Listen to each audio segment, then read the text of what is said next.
यह है भूतिया मोहल्ला। यहाँ के घरों की टूटी खिड़कियां, टूटे दरवाजे, सूखे पेड़ जिन पर बैठे उल्लू और चमगादड़, घरों के बाहर खड़ी जर्जर हो चुकी कारें और मोटरसाइकिल, सुनसान अंधेरी गलियों में घूम रही काली बिल्लियां, घरों के बाहर लगे मकड़ी के जाले और लंबी लंबी घास बता रही है यहाँ इंसान नहीं बल्कि भूत रहते हैं। यह है मोहल्ले के सबसे उम्रदराज भूत बिंदिया और शंभू का घर, जिनके घर की दीवारों पर मकड़ी के जाले लगे हैं। गंदे फर्श पर कॉकरोच और खटमल घूम रहे हैं। बाल बिखराए, लंबे नाखून, मुंह से बाहर निकले दांत, फटी हुई साड़ी पहने टीवी देख रही ये है बिंदिया। अजी सुनते हो, इधर आओ जरा, एक काम है। मैं अभी अपना काम कर रहा हूँ, तुम्हें जो भी काम है रामू को बोलो। जब तक हमें पूरी तनख्वाह न मिल जाती तब तक इस घर का कोई भी काम नहीं करेंगे। हाँ, हम जा रहे हैं इंसानों को डराने।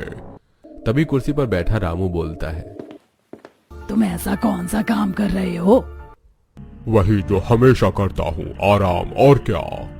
अगर तुम आराम करोगे और शंभू काम नहीं करेगा तो दिवाली की साफ सफाई कैसे होगी? भूत होकर भी अगर हमें काम करना पड़े तो हमारी भूतियानियत किस काम की। लाली और घसीटा के घर की हालत भी बिंदिया और शंभू के घर की ही तरह ही है। लाली अपने घर के आंगन हॉल में खड़ी जाले लगी दीवार को देखकर, मुझसे ना होने वाली घर की साफ सफाई। सुनते हो जी, जल्दी से झाड़ू उठाओ और दिवाली से पहले पूरे घर को चमका दो। जीते जी तो मुझे चैन से न बैठने दिया इसने, अब मरने के बाद भी आराम नहीं करने दे रही है। मुझसे ना होगा ये काम वाम। मैं जब इंसान था तब बहुत काम किया मैंने, अब भूत बन गया हूँ तो सिर्फ आराम ही करूंगा। इन दोनों घरों की तरह ही रूपा और उमेश का घर भी गंदा है और घर के फर्श में चूहों के बिल हैं। उनसे निकलते चूहे देखकर सूखी अपनी बहू को आवाज लगाती है, बहू, ओ बहू, कहाँ मर गई, जल्दी से यहाँ। तभी रूपा वहाँ अचानक आती है। आपको मरने के बाद भी चैन नहीं है ना? मैं पहले ही मर चुकी हूँ, अब भला कहीं और जाकर कैसे मर सकती हूँ? बोलो, अब कौन सी आफत आ गई? ये देख रही है, पूरे घर पर चूहों का कब्जा है। फर्श धूल मिट्टी से भरी हुई है। दिवाली आने वाली है, साफ सफाई कब करेगी? माँ जी, मुझसे ना होगी अब ये साफ सफाई। तो ना करेगी सफाई तो कौन करेगा? मेरी बूढ़ी हड्डियों में तो जान ही नहीं है। बस बस, काम ना करने के बहाने मत बनाओ। जान आपकी बूढ़ी हड्डियों में ही नहीं बल्कि आपके शरीर में भी नहीं है। अब आप भूतनी बन चुकी हो। घर की साफ सफाई के लिए अपने लाडले बेटे को बोलो, जो जीते जी भी निकम्मा था और भूत बनकर भी निकम्मा ही है। तभी अपनी माँ और पत्नी की बातें सुनकर सोफे पर बैठा उमेश मन में बोलता है, भाग ले बेटा, नहीं तो तुझे ही घर की साफ सफाई करनी पड़ेगी। जा जाके इंसानों को डरा। तभी उमेश वहां से गायब हो जाता है। अगली सुबह दिवाली की शॉपिंग की प्लानिंग के लिए बिंदिया और लाली रूपा के घर आती है। रूपा अपनी सास और उन दोनों के साथ हॉल में बैठक जमाती है। तभी बिंदिया अपनी फटी हुई साड़ी दिखाते हुए, ये साड़ी मैंने पिछली दिवाली पर ली थी और अभी तक पहन रही हूँ, जगह जगह से फट गई है। इस दिवाली भूतिया मार्केट से डिजाइनर साड़ी खरीदूंगी। तेरे घर की साफ सफाई हो गई, इसीलिए तो शॉपिंग का सोच रही है। मेरे घर की दीवारें अब भी मकड़ी के जालों से भरी हैं। मेरे घर की हालत भी देख लो, चूहे कबड्डी खेलते रहते हैं। वो तीनों आपस में बात कर ही रही थी कि तभी वहाँ उमेश और रामू आते हैं। उमेश डर के मारे कांप रहा था। क्या हो गया मेरे बेटे को? ये इतना डरा हुआ क्यों है? भूत भूत भूत। हम बतावत है उमेशवा और हम इंसानों को डरावे खातिर एक घर में घुसे रहे। वो घर इतना साफ रहा कि फर्श आईने जैसन चमकत रहा। उई माँ ई आपन चेहरा देखिन और चिल्लाने लगे, भूत भूत भूत। अब तुम सभी बतावा, भला कोई भूत भूत से डरा था क्या? अगर इंसान सच में इतनी अच्छी सफाई करते हैं तो अब मेरे घर की सफाई वही करेंगे। तो कैसे? मैं अपने पति से बोलूंगी किसी इंसान को उठा लाएं और फिर उसे डराकर घर की साफ सफाई करवाएं। मैं भी ऐसा ही करूंगी। और मैं भी। अपनी अपनी पत्नियों के कहने पर अगले दिन शंभू, घसीटा और उमेश भूतिया मोहल्ले से उड़कर इंसानी बस्ती में जाते हैं। भूत होने की वजह से कोई इंसान बिना उसकी मर्जी से उन्हें देख नहीं पाता, इसलिए अपने घर के आंगन में झाड़ू लगा रही रानी, खेत में फसल काट रहा विकास, कुएं से पानी निकाल रहा लखन उन तीनों भूतों को आता नहीं देख पाते। शंभू रानी को, घसीटा लखन को और उमेश विकास को अपने साथ उड़ाकर अपने घर ले जाते हैं। शंभू रानी को अपने घर में ले जाकर, तुम कौन हो और मुझे यहाँ क्यों लाए हो? मैं हूँ भूतिया मोहल्ले का सबसे खूंखार भूत। मैं तुझे अपने घर साफ सफाई करवाने के लिए लाया हूँ। जल्दी से झाड़ू उठा और पूरे घर की साफ सफाई कर, वरना तुझे पका कर खा जाऊंगा। नहीं नहीं, ऐसा मत करना। अगर मुझे कुछ हो गया तो फिर मेरी बीमार माँ का ख्याल कौन रखेगा? आप जो बोलोगे मैं वो सब करूंगी। अरे वाह, ये लड़की तो डर गई। वैसे मैं शाकाहारी हूँ, मांस खाता ही नहीं हूँ। वहीं दूसरी ओर घसीटा लखन को अपने घर ले जाकर, मैं तो कुएं में पानी भर रहा था, यहाँ कैसे आ गया? ए लड़के, मैं भूतिया मोहल्ले का सबसे शक्तिशाली भूत हूँ। मैं तुझे यहाँ अपने घर की साफ सफाई करवाने के लिए लाया हूँ। अगर तूने मेरी बात नहीं मानी तो मैं तुझे शुतुरमुर्ग बना दूंगा। मैंने भूत मोहल्ले के भूतों के बारे में सुना है, वो कुछ भी कर सकते हैं। मुझे शुतुरमुर्ग मत बनाना, मैं तुम्हारी हर बात मानूंगा। शुतुरमुर्ग दिखता कैसा है मुझे पता ही नहीं। तो मैं इसे शुतुरमुर्ग कैसे बना सकता हूँ? इसी तरह उमेश भी विकास को डराकर अपने घर की साफ सफाई करवाने लगता है। उमेश विकास को सीमेंट लाकर देता है। विकास सीमेंट और पानी का घोल बनाकर हॉल के चूहों के बिल में डालने लगता है। तभी वहां सूखी आती है। ए लड़के, अच्छे से काम कर, नहीं तो तेरी पत्नी और बेटे को भी यहाँ उठाना आऊंगी और तुम तीनों का भूत बनाकर अपना गुलाम बना लूंगी। मेरी पत्नी और मेरे बेटे को कुछ मत करना, मैं तुम्हारे घर की साफ सफाई और मरम्मत अच्छे से कर दूंगा। अब रानी, लखन और विकास से पिछले 2 दिनों से जबरदस्ती शंभू, घसीटा और सूखी अपने घर की साफ सफाई और मरम्मत करवा रहे हैं।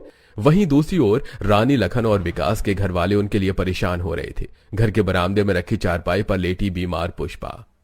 मेरी बेटी पिछले 2 दिनों से घर नहीं आई, ना जाने कहाँ चली गई। कहीं उसके साथ गोयन होनी तो नहीं हो गई। शंभू के घर के मकड़ी के जाले साफ करती हुई रानी, लगता है अब मैं यहाँ से कभी नहीं जा पाऊंगी। अब तो मेरी लाश ही यहाँ से बाहर जाएगी।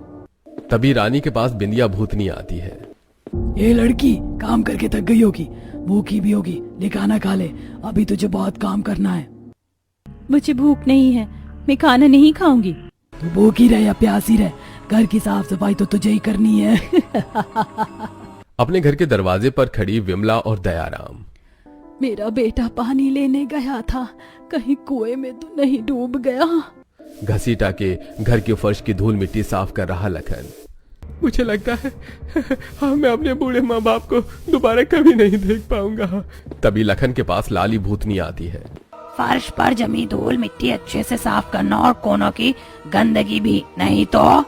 उनके घर के आंगन में झाड़ू लगाती हुई भूमिका, रतन के पापा मजदूरी करके अब तक नहीं लौटे, कहीं शहर तो नहीं चले गए। अब मैं अकेले घर कैसे संभालूंगी?